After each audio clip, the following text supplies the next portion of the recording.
le garant de la nation, le président Félix Tshisekedi Tshilombo. Une vision ne s'accomplit que dans l'unité. Le secrétaire général Augustin Mungimbi, président à l'homme sage de la presse africaine, Mfumu Balobi, de la presse africaine, Mfumu Balobi. Magazine Bafumu Balobi et Pesa Melbino na Association nationale des initiateurs et propriétaires de taxis moto du Congo. Ani Petemse na Mokuse, Oyo et Kambamaka na président Zeko Mukanga Kolo Congo, Papa Zwa Moto, Pekoma de la presse africaine, de la presse africaine, Mfumu Balobi.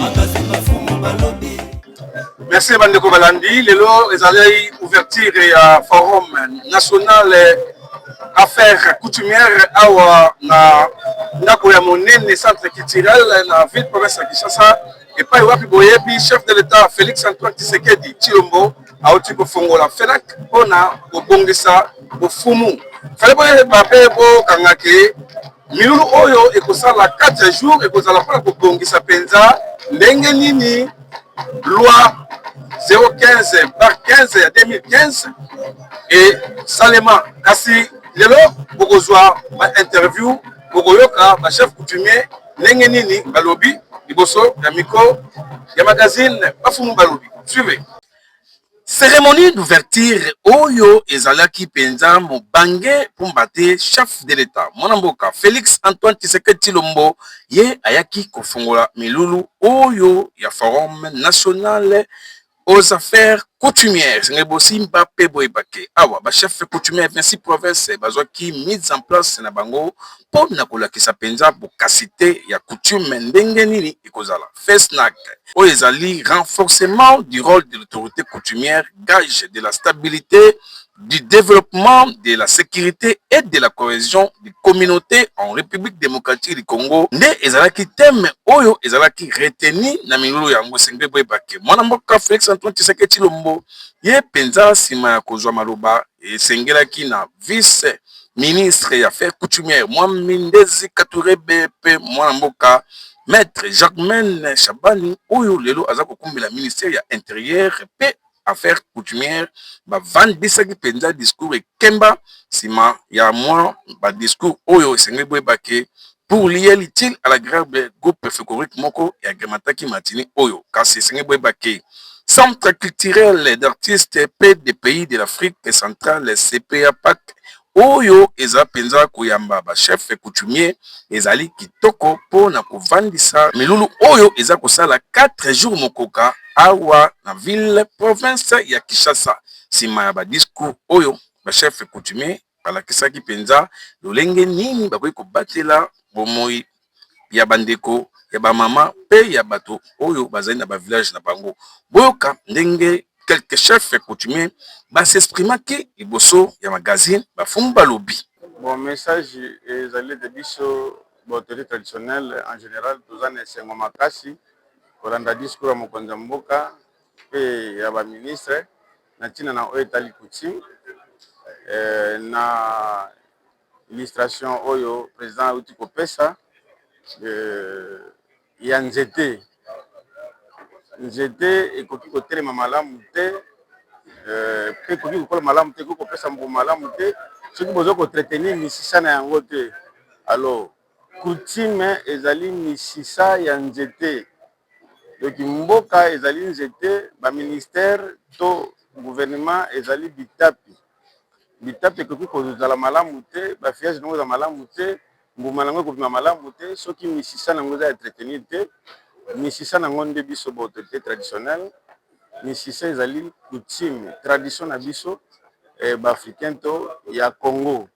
Alors eloko oyo na mokuse tolingi koloba na nyonso eloba na kati ya discours eloko oyo biso baautorité traditionnelle tosengi considération na nyonso balobi soki considération ezali to respect ekoti nyonso ekotambola malamu na kati ya mboka. Mais soki tobosani tokomi kotala kaka mbuma to bitapi ya nzete racine na yango eza malamu te alors tokoyoka pasi c'est ça un peu oyo maloba biso bayebi Kishasa tolobi et tosepeli na mokonzi ya mboka ndenge alobi ke akokobosana te autochtone to originaire nyonso ya mboka à chaque province. Donc biso bateke tosepeli na yango makasi po ete balobi moko te akotikala libanda mpona kotonga mboka. Chef Willy Mabiala Mukoko, président des autorités traditionnelles de la ville province de Kinshasa. Grand chef de Bassanga, territoire de Kambog dans le Haut-Katanga. Ya solo touti koyoka ndenge mokonzi auti kuloba likambo oyo etali ba chef coutumier za na makambo ebele kaka ndenge alobi za ya solo. Il faudrait que pouvoir politique et l'ongwa na pouvoir coutumier. Tant que honorable député national et puis grand chef coutumier, message fort na yo la population na bazolanda aussi. Oui, message fort nangai, il faut biso un grand chef coutumier to sala. Il faut to sala parce que ceux qui to salité to vandika ka ke to za ba chef coutumier mboka eko kende liboso tamukete. Ngai plus particulièrement nazo sala. Nazo sala na lingina sala même de trop. Message nanga na banzi eza na ba ligne misatu pamba. Ya liboso ezali ko remercier d'abord chef de l'état yemoko na ndenge azali nkumu ya liboso ya mboka pe pesi ba ligne de conduite ya forum. Eloko ye atalisi ete bokoko na biso yango nde mboka. Nzete moko te etelemaka soki ba racine eza te. C'est-à-dire aza kotalisa ete tovandisa bokoko po mboka na biso ezala na nguya na a invité ba acteurs politiques, administratifs, sociopolitiques va se joindre na coutume pour ensemble harmoniser ba vie pour faire relever mboka oyo. Yami Balé, je pense que ce qui est aussi important est un message oye apesi ya koloba botika ko balola ba clan, botika ko balola ba ethnie, botika ko balola mabele. Likambo nyonso eza na misisa nango asengi botosi. Ya misatu et ce qui est encore très important, c'est katalisi ke po kimeza na mboka. Responsable azaka moko. Eza autorité coutumière.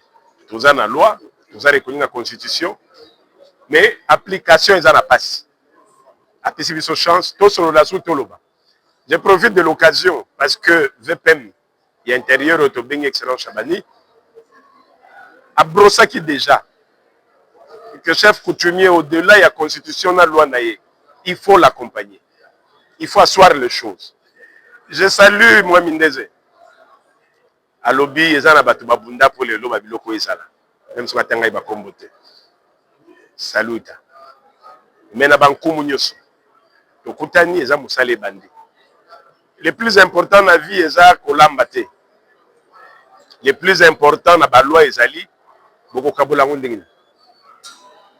Cuisine te, o cuisine to salaka. O ezali kwa cuisine tokokota. Mais tant to kobiwa biloko komi vani na nzungu.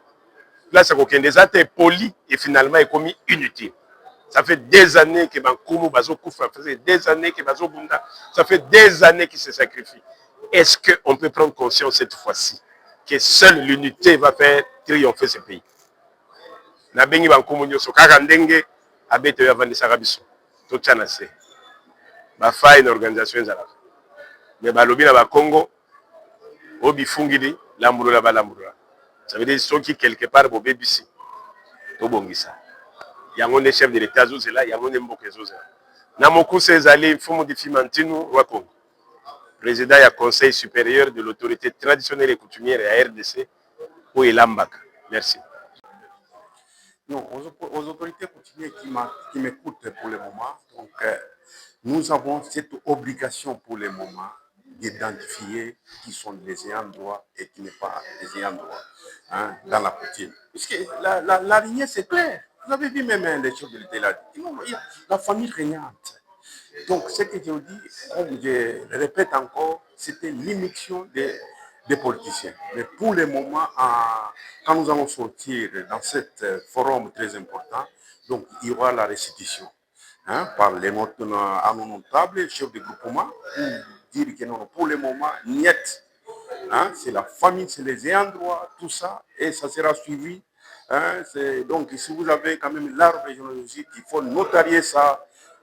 Comment la lignée telle ne peut pas succéder, la lignée telle ne peut pas succéder, pour avoir quand même diminué les problèmes de conflit coutumier. Parce que pour le moment, il y a beaucoup de faux chefs coutumiers. Vous voyez, quelqu'un peut s'installer même 20 ans, 15 ans, en usurpant les pouvoirs comme ça, mais les soutenir quelque part par les politiciens. Donc, ce qui n'est pas normal. Donc, il faut identifier bien les ayants droit. C'est les ayants droit qui doivent quand même diriger et collaborer bien avec l'État congolais. Merci. Awi boyende ezalaka awa milu yango efungwami etikana bandeko nyonso oyo bazanzinga oyo nani bakomi na kisasa te bapota na lombango pamba te coutume ya République démocratique du Congo nezali socle ya développement ya kita pe ya bomoi na biso ba peuple congolais ya République démocratique du Congo. Rien à dire, voilà, Bolandaki, Nengeni, ni chef de l'État, Fungola Kilulu Yango, ba chef coutumier ba réagir, totondi penza tata mokonzi mboka, penza longonya mingi na ndenge fungoli penza activité oyo po basis oyo nde kovandisa kita na biso nde kovandisa penza ofumu ya République démocratique du Congo. Merci à Eric Kwama, merci à bandeko nyonso balandaki biso, batata ba mama tolingi bino mingi, tokanisi biso awa tozalaka se na mosala pour le chef coutumier. Botika malam, oma bota mabino. Bye bye. De la presse africaine, Mfumu Balobi. De la presse africaine, Mfumu Balobi. Magazine Bafumu Balobi et Pesamel Bino na Association nationale des initiateurs et propriétaires de taxis moto du Congo. Ani Petemse na Mokuse, Oyo et Kambamaka na président Zeko Mukanga Kolo Congo, Papa Zwa Moto, Pekoma Kolo Pango. De la presse africaine, Mfumu Balobi. Le garant de la nation, le président Félix Tshisekedi Tshilombo. Une vision ne s'accomplit que dans l'unité.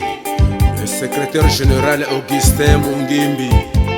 Président Yoya, l'homme sage de la presse africaine.